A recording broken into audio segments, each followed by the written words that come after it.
Welcome to the world of secret files and eerie conspiracies. If you're on the hunt for creepy and crawly mysteries, you've landed in the perfect spot.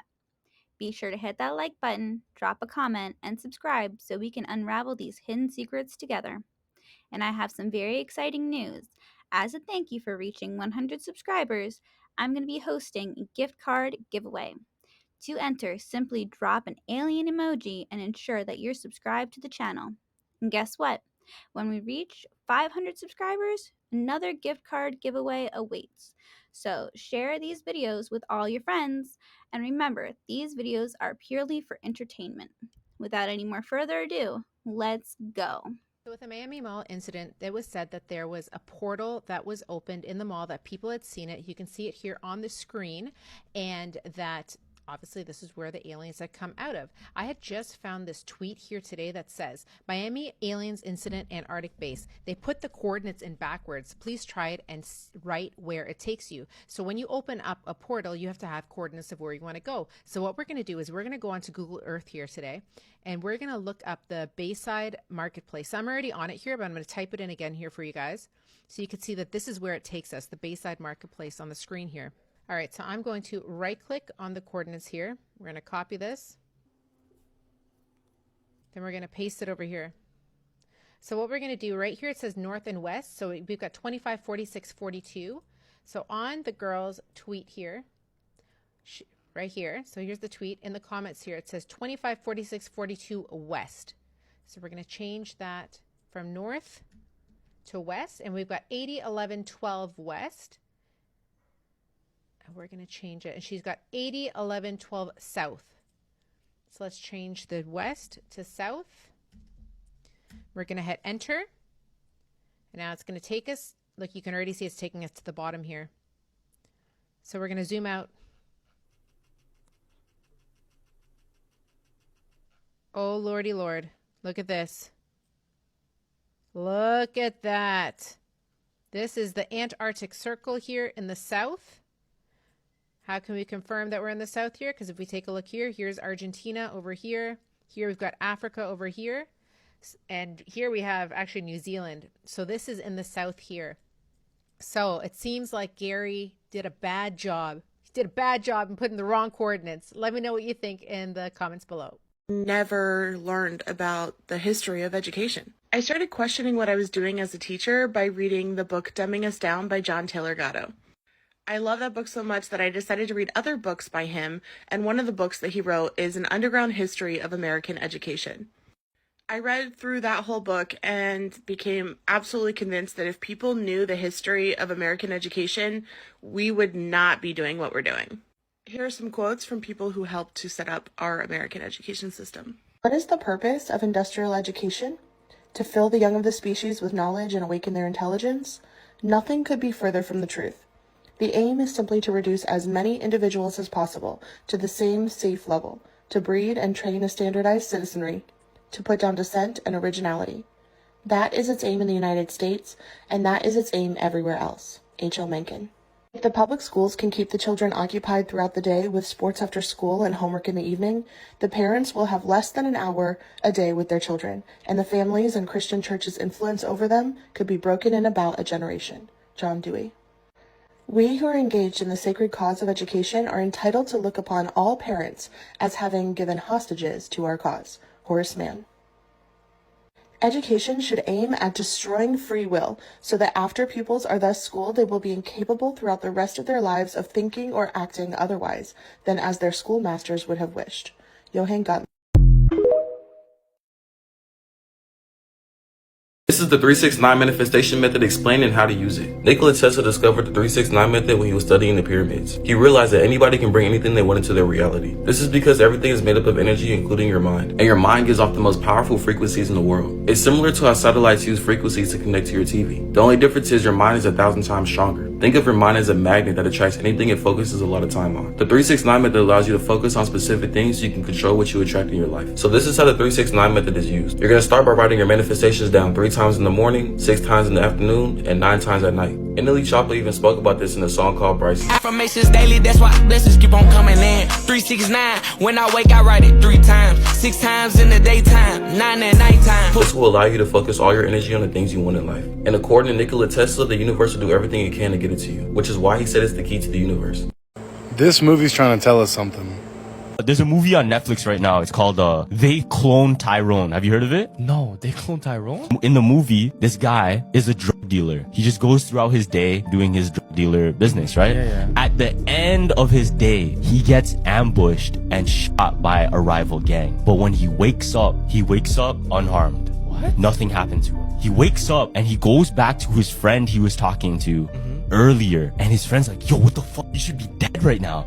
But he's alive. He's like, no, I saw you get shot. I saw you, like, with my own eyes. You were shot, you were dead, you're bleeding, there's no way you could survive. They start investigating. Him, his friend, and this other girl, they decide to investigate, and they're walking around like the neighborhood where he got killed. One of the buildings, they see like an opening, and they go inside and they follow deep into the building, and they see like this door, and this door, it turns into Like a lab? an elevator. So they walk into the elevator, Like a secret lab type and it thing. brings you down. So in the lab, they see like this white powder, this like white substance, all these like chemicals, and in the back was a tray, and on the tray, Want the fucking truth? John D. Rockefeller was raised by a psychopath. John D. Rockefeller, a name synonymous with immense wealth, had a tumultuous upbringing.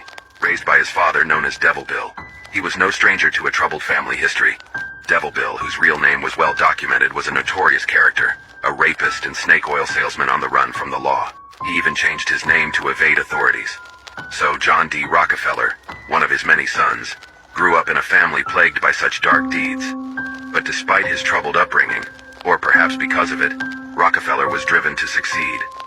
His father's mantra was to keep his sons sharp by cheating them daily, eroding their trust. This upbringing instilled in John D. Rockefeller a deep-seated distrust of others. Rockefeller's notoriety reached its peak when he faced a historic antitrust lawsuit for monopolizing the oil industry. This legal battle ultimately led to the breakup of his company, Standard Oil, but paradoxically, it made him a billionaire. His influence didn't stop there. He extended his reach into education, even funding universities. It was clear that Rockefeller had grand ambitions beyond selling oil. He aspired to shape the world. In fact, Rockefeller's influence extended to our education system, thanks to the Rockefeller Foundation. He had a strategic vision for education, to produce individuals just smart enough to work, but not too intelligent to question the system. This isn't a conspiracy theory. It's a historical fact that highlights the intricate web of influence Rockefeller wove, impacting our education systems even today.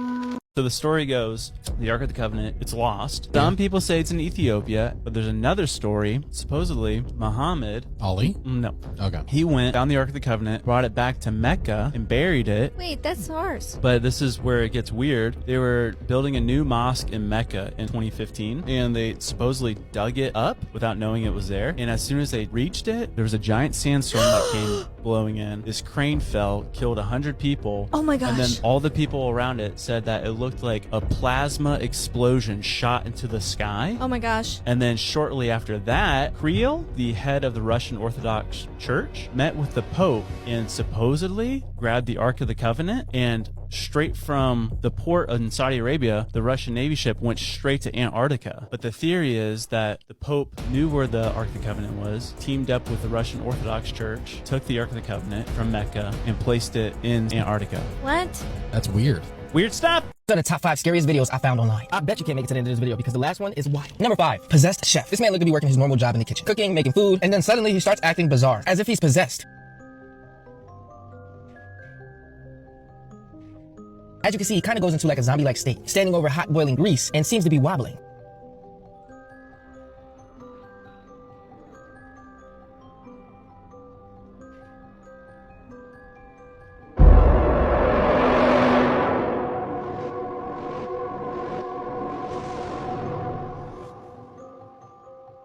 But yeah, I'm not showing the rest of that. But yeah, he did what you think he did. Anyone ordered a fried facial? If there's one way to get rid of pimples, that is not it. Before we get to the next one, can you heart this video for me? I work hard on these videos, and I love you. Number 4, a woman named Carrie said she started experiencing weird activities in her home. She would hear strange noises, and her stuff would even be moved. So she decided to get a security camera for when she's not home. One day she got an alert on her phone, and this is what she caught.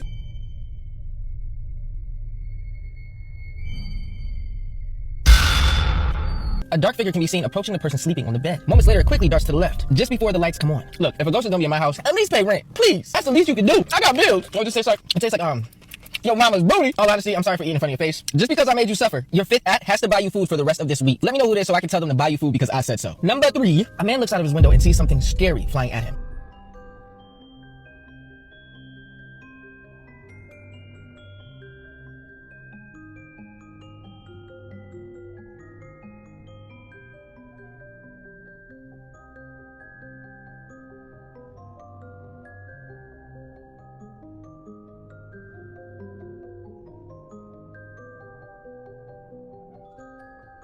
In my opinion, it's a witch. But what do you guys think? So check this out. A team of investigators go to investigate a place called The Cage that is located in the UK. Now, for over 400 years, it was a prison that held women who were accused of witchcraft. Now, they started to conduct a seance in the basement. And look what happens to one of the team members named Debbie's face. Her smile elongates, eyes turn black, and then it just goes back to normal. Now, Debbie recalls this never even happening. But during that time, she felt itching and burning down the back of her neck. After this, for weeks, she could not sleep and was having terrible nightmares. Y'all better stop messing with the demons. Stay home. Start a family. Stop this. Stop it. A man is upstairs in the gym in the middle of the day. Starting his workout, he's stretching, and then he sees a medicine ball move suddenly. Now, I guess he got a little weirded out of this because he was like, okay, I'm out. I don't know what moved that ball, but I'm out. That's when all of a sudden his foot gets dragged up from underneath him by what seems to be some sort of invisible entity.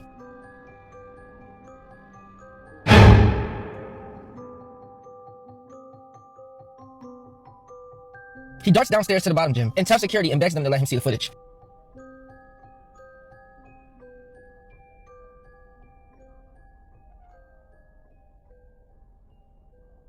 Now, I don't know how you fake something like this, because it looks legit to me. Should I do a part 2? Let me fill you guys in on a little something that my daughter just told me. Today, whenever she was at school, her teacher was able to look through the cameras on their Chromebooks and see what was going on in the classroom. Now, the teacher was not present today. The teacher apparently was sick, I suppose, and she hasn't been there for the past week. Well, the other teacher warned them. He told them, he said, hey, you know, you guys don't be doing this or that. Don't be on certain things, etc. Because said teacher can see what you're doing. She can look through your camera and see what you're doing. Now, mind you, these Chromebooks come home with them. Okay, yes, they send papers home that you sign saying that the Chromebooks can come home. But nowhere on those papers does it say that the teachers have access to the camera and the mic inside of your home. Now, I know this is true because her teacher has changed the background on her computer multiple times. She went to school one day. She was playing her laptop. She was playing like sleep sounds and stuff as she slept. And her teacher took her laptop from her the next day at school because she said that she was on her laptop all night, on her Chromebook all night. So if they're able to see this at school, you know they're also able to see this at home. Like, what? They're able to look through your child's camera? Do you know how many times my daughter has changed in front of her laptop? In front of her Chromebook? Do you know how many times I've changed my other kids in front of that Chromebook? You've got to be kidding me right now. There is no way like that's legal. There is no reason why these kids should not be able to bring that Chromebook home and us know that we still have our privacy. Why do we have to sign our privacy over just for them to be able to bring that home and do their work on it? I don't know. What's your guys' opinion on it? It's okay. That blew my mind. That blew my mind. Ground-penetrating radar shows 5 more pyramids beneath this top layer, as well as underground tunnels that have been mapped out to the point of 5 miles, as far as the radar would allow. We don't know how far in caves go, but ancient advanced people might have. The surface of Earth is subject to solar flares, great floods, meteors. How can it be so that these legends speak of inner Earth regions as both heaven and hell? I think that our minds are still stuck in dualistic thinking. We always assume that it must be one way or the other, equally powerful in either case, not localized to our understanding of physics. What if there is a center point of all things big and small where reality just comes off of its hinges? The mind's eye is located in the center of the brain, like the crystals in a geode. Why would a celestial body be any different? The Earth has ley lines and a magnetic field just like we do with chakras and energy centers. I have descended the dark way that leads into light 1,000 times, and 1,000 times I have ascended from darkness into light, my strength and power renewed. I sent the sons of Atlantis from me in many directions, that from the womb of time, wisdom might rise again in her children. And this kind of reminds us why we have so many similar architectural structures all over the world, using the power of gravity that overcomes Earth's force. Down they descended and created bodies. This reminds us of almost every ancient lore of aboriginals all over the earth who speak about shapeshifters that live underground. Take as part of your being the 7 who are not as they seem, gathered from the time and space of this cycle. That's that Yuga, baby. Man, too, might live and be free. When we mix all of this with the physical evidence that backs up myth, I am seeing a major connection. Edgar Cayce stated that Thoth hid a library of knowledge beneath the left paw of the Sphinx. He said this many years before we had the sonar technology that did, in fact, prove there to be a giant room exactly in that specific spot. All of these tablets, scriptures, and oral traditions and religions have in common that we have watchers that keep records of man and wait a bit impatiently for us to grow to a high enough sentience to handle their return into our visible reality. It also happens to be the way that the underground city of Shambhala is described in Tibetan scriptures. Only to eventually hang himself inside of his home, leaving a note saying that he could not escape the madness that followed him since this excavation. These men are dead, and we don't teach these things in schools. Catapulted an entire genre of movies based on this real event. Both men and beast anxiously listening. It seems to them that the earth itself has opened up its lips to sing. Whether it be Moses or Orpheus, Solon or Pythagoras, Fohai or Zoroaster, Krishna or David, every applicant, every student must begin at the bottom rung before making his way to the top. Moved by an invincible faith and enlightened by absolute certitudes, have made the ascent into the heavens from star to star and from sphere to sphere. Sounds like Spaceborne. We have to remember the date that this book was written. This person did not know, was not aware of these findings that we have today. It's an old-ass book. The elements of the individual ego and the instinct of life burned down to their bones. For the same celestial fire that inhales pure souls and sucks them into the spirit on high, spits the impure down into the igneous forces of the earth. They're telling you to get the fuck out of here. Quick Trip is the new Tartaria. It is said that the ways of ancient India and Egypt are the closest that we have come in semi-modern times to the ways of Agartha. And that begs the question, what did they have in common? Well, that answer is obvious. What I'm saying here must be taken literally as well as figuratively.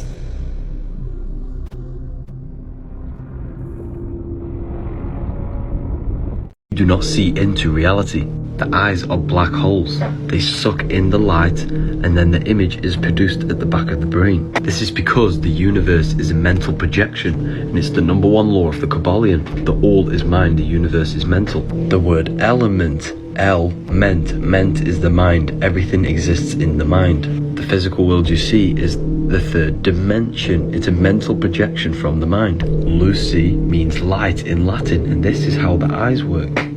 Even the ancient Egyptians knew it. John 1:5, God is light. Low vibrational light turns into matter. High vibrational matter turns into light. The only thing that exists is light. Everything is made out of light. All light waves have a vibration, which is up and then down, midday, midnight. This is an hour, a minute, a millisecond. The sun is a sine wave. The DNA is a sine wave. The zodiac is a light sine wave. Everything's a sine wave because everything's made out of light. And this is why the 7 metals have the same symbols of the 7 planets. Because the planets are light, and when they materialize into physical matter, they give you the 7 metals. The sun gives you gold, Mars gives you iron, Jupiter tin. Human. Hu equals light, and man comes from the word manifestation. We are light beings manifested into physical forms. The link is in the bio for this PDF. Surprised at how many people are saying they're on board. In 2021, a survey was conducted of 4,000 people in the European Union, and over half said they would be on board. And this almost echoes exactly what I shared with you going on last week as we saw the release of WorldCoin, which combines AI, artificial intelligence, UBI, monthly payments that go out to individuals, and also biometric data scanning, as people, literally millions upon this release, went to go have their eyeballs scanned, their biometric data stored, so that way they could receive these payments in the form of digital currency. And they're saying we could do this, or we could also have chips implanted into the hand. And as I mentioned, you might be surprised to see how many people might line up to get this, to get free money to have a chip implanted into their hand. Now, at this present time, we do not have a CBDC. FedNow just rolled out last month, and they're saying that this is going to be instant payments from bank to bank, kind of like a wire. However, this is not CBDC. However, the Fed is saying that a CBDC, they are working on one, studying it as we speak, and they're expecting to have something ready by the year 2030. And we're hearing that when this rolls out, we will have a centralized banking digital currency controlled by the federal government, and cash will go the way of the dodo. We'll no longer need paper money, as everything will be digital. And right now, the talk of a CBDC likely rolling out would be in the form of an app on the iPhone. However, there's some that are saying that this is the introduction of the CBDC, but the next steps in the way they'd like to go would be to have a chip implant or biometric data to scan it, and then afterwards, we would no longer need an app. And you'd be able to buy and sell without an app, but just simply with the convenience of your own. Will this TikTok song bring you good fortune? This theory says yes. So here on TikTok, there is a song called Time in Oblivion, and this song people have been raving about. Apparently, this song can bring you good fortune and miracles. Sure, you may not believe that, but look at the thousands and thousands of videos that people have been making confirming this to be true.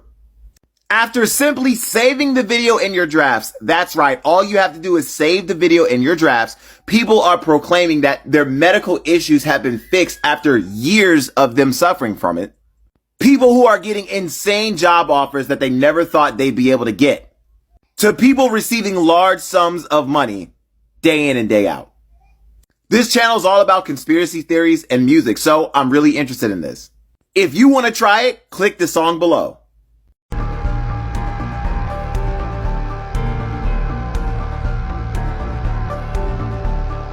Items in the Warren Occult Museum. The Pearls of Death, a seemingly innocent string of pearls, has a reputation of being dangerously powerful. At first glance, they appear to be a luxurious accessory fit for royalty, but the truth is far from it. The Pearls of Death are known to have a deadly curse, and those who dare to wear them face dire consequences.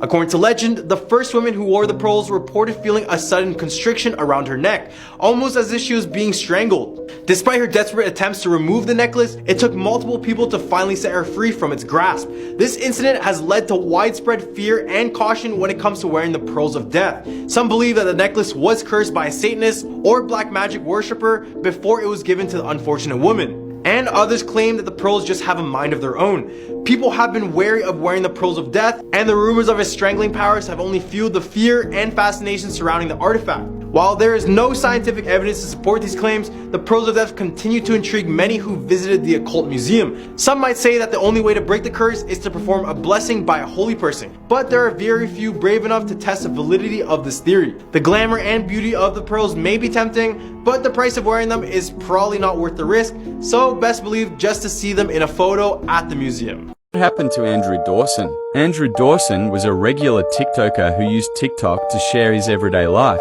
However, his life took a sudden turn after he posted a video claiming to have filmed a giant in Jasper National Park in Alberta, Canada. Over the next few weeks, he documented his hunt to find and filmed the creature, but in the process he claimed that he was being harassed, followed, and stalked by the CIA. Dawson disappeared for over a month, and when he returned, he posted an update video that seemed extremely strange and forced according to viewers. Sorry to disappoint you guys, but all of the videos that I posted were scripted. They're just fake. They were just strictly for entertainment. Unfortunately, his next video would be his last, as on July 1st, Dawson mysteriously passed away at the age of 34, so I bet you're wondering. Yep, that's your ass. Clear as day. Damn, Jennifer Lawrence. Damn. Now, Leonardo, you know you done fucked up, right? That's you. Ain't no denying it. That's you. Clear as day. Now, you know you done fucked up too. John Travolta. That's your ass. Big facts. And you're ugly. Now, ain't no motherfucking way you gonna deny this one. That's the same motherfucker. Big facts. They look alike the same person, dog. I don't like this motherfucker, Mark Zuckerberg. You look like an alien. You look like you're not from this planet. And you look like the same motherfucker in that painting. Yeah, that's you. Miss Christina Aguilera. Y'all look alike. I ain't the smartest man in the world, but that look alike the same motherfucker, dog. Nah, man, not Robin Williams. Not the motherfucker who made Flubber. Damn. Shia LaBeouf. Y'all kinda look alike. Damn. Motherfucker, that's you. That is you like a motherfucker. I don't give a damn what you say. U-N-I-T-Y, Queen Latifah. Damn. How the hell you gonna justify that, Justin Timberlake? Huh? That look like your ass. For damn sure. Motherfucker. Same motherfucker. Dog. That look like you. That look like you. Yeah. Mr. Jack Black. Even the old you was a goofy looking motherfucker. This the same person.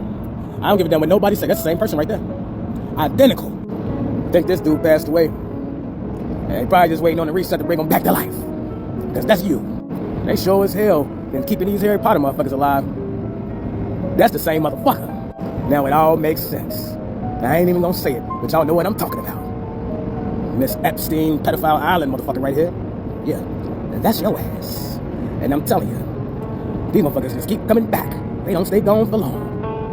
And another thing I noticed, These motherfuckers' kids grow up quick as a motherfucker too. Y'all notice that? I'm like, damn, how your kid grown all motherfucking ready? They was just born last month. You motherfuckers need to leave that adrenochrome alone and leave these kids alone, you sick fucks. You motherfuckers all need to get petrified.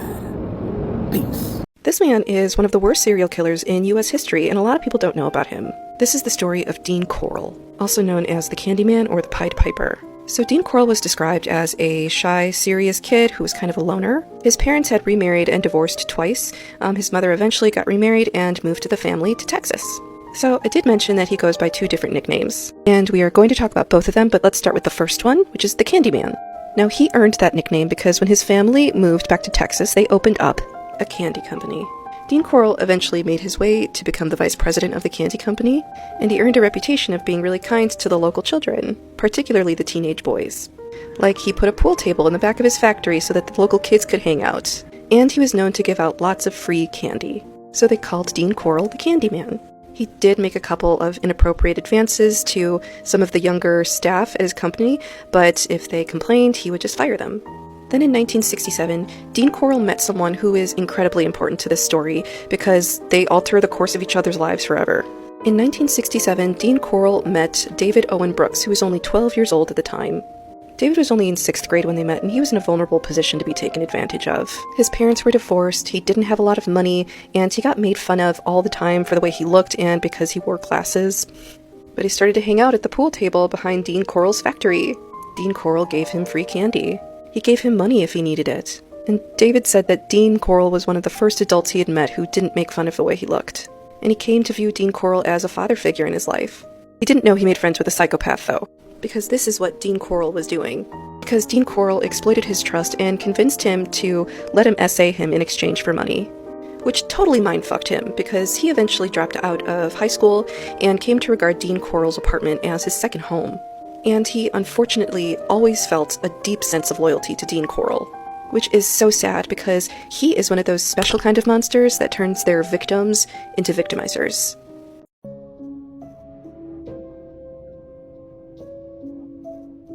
How are you feeling this morning? A little numb. I mean, I don't know how you would expect someone to feel. I mean, if they told you tomorrow you're dying, how would you feel? After 28 years of this, it's been in this box for 28 years. It's a release. My punishment's over. They can't hurt me. How you're going to be, at 9:30 tomorrow morning? Are you prepared? I'm prepared. I'm all right. I'm all right with it. And how? I'm all right with it, but like I said, remember, let them know that I know that the cops knew who I was. After Richard Mallory died, I left prints everywhere, and they covered it up. And let me kill the rest of those guys to turn me into a serial killer. I know they did, because I was no professional serial killer or anything, murderer or whatever you want to call it, I wasn't professional at what I was doing. Eileen, I did some sloppy work, and I left How prints. have you prepared yourself for tomorrow morning? I'm all right with it. Yeah, I'm ready to go. Hey, I was tortured at BCI. They had the intercom on in the room, and they kept lying that it wasn't on, and they were using sonic pressure on my head since 1997.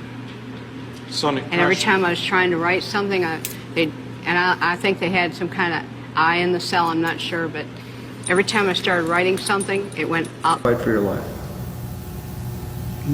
I just don't care to.